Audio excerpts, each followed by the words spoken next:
ভারতে বাংলাদেশ হাইকমিশনারের বিভিন্ন কার্যালয়কে কেন্দ্র করে দেশটির উগ্রবাদী কিছু সংগঠনের কার্যক্রম দুই দেশের মধ্যে উত্তেজনাকে একটি স্নায়ুযুদ্ধের দিকে নিয়ে যাচ্ছে।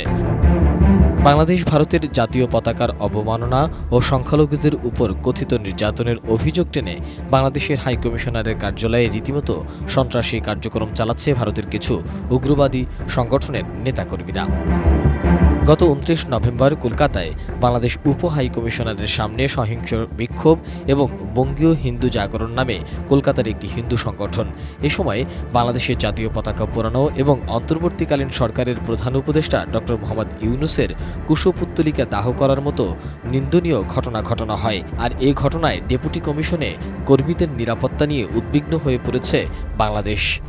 এমন ন্যাক্কারজনক ঘটনার পুনরাবৃত্তি ঠেকাতে বাংলাদেশের তরফ থেকে ভারতকে অনুরোধ করা হয়, কিন্তু তার দুদিন যেতে না যেতেই একই ন্যাক্কারজনক ঘটনার পুনরাবৃত্তি ঘটাল বাংলাদেশের সীমান্তবর্তী ভারতের আরেক রাজ্য ত্রিপুরায়।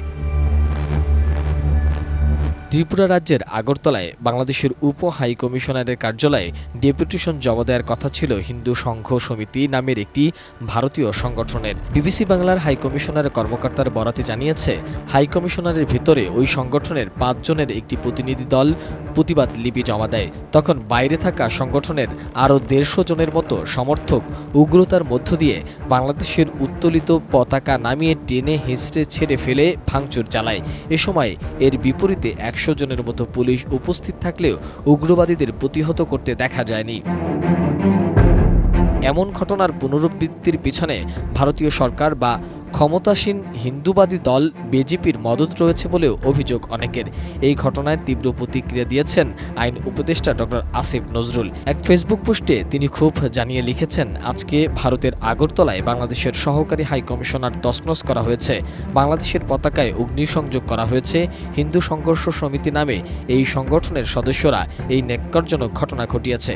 এই ঘটনা মুসলিম সংঘর্ষ সমিতি নামের কোনো সংগঠন বাংলাদেশে করলে কেমন আক্রমণাত্মক প্রচারণা মেতে উঠত ভারতের মিডিয়া।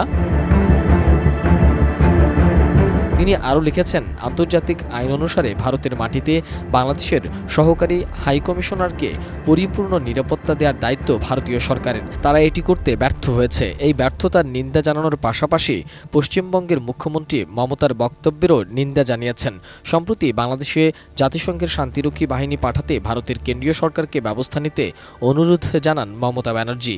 একই সাথে ভারতের বিভিন্ন অঞ্চলে সংখ্যালঘু ও দলিত সম্প্রদায়ের উপর ঘটা সহিংসতার কথা স্মরণ করিয়ে দিয়ে এজন্য ভারতের এবং মমতার লজ্জিত হওয়া উচিত বলেও মন্তব্য করেন ড আসিফ নজরুল।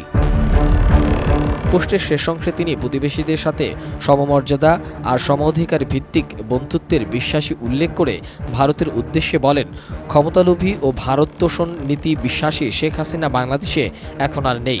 গণ অভ্যুত্থানের মধ্য দিয়ে নির্ভীক তরুণ সম্প্রদায়ের স্বাধীন সার্বভৌম ও আত্মমর্যাদাশীল বাংলাদেশের কথাও ভারতকে মনে করিয়ে দেন তিনি। এদিকে আগরতলায় হাইকমিশনে হামলার ঘটনায় ক্ষুব্ধ প্রতিক্রিয়া জানিয়ে রাতে বিবৃতি দেয় বাংলাদেশের পররাষ্ট্র মন্ত্রণালয়।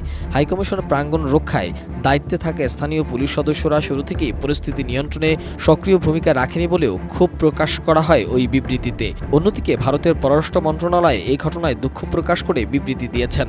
বাংলাদেশের হাইকমিশন ও তাদের ডেপুটি এবং সহকারী হাইকমিশনারগুলোর জন্য ভারত সরকার নিরাপত্তা বাড়ানোর ব্যবস্থা নিচ্ছে বলেও এতে উল্লেখ করা হয়। Reporting desk.